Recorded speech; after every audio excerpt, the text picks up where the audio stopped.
अरे या बुढ़ाऊ बुढ़ाऊ ए मर गइल का रे ए बुढ़ाऊ। अरे का कहतरू? अरे उठ कि दिन भर सुतले रहब। अरे तन तबियत खराब हो गइल बा आ वायरल फीवर पकड़ ले बा। मार घुटना हाथ गोड़ दुखा था। तबियत खराब बता है।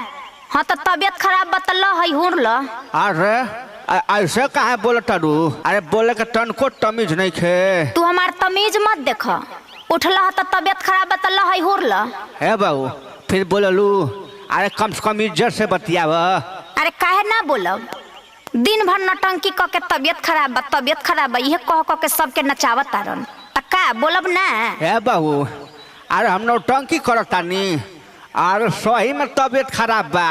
उठ बैठ नहीं खे जात। अच्छा उठ बैठ नहीं खे जात आ चुगलखोरी करेला नु तार मुंह बड़ी चलेला।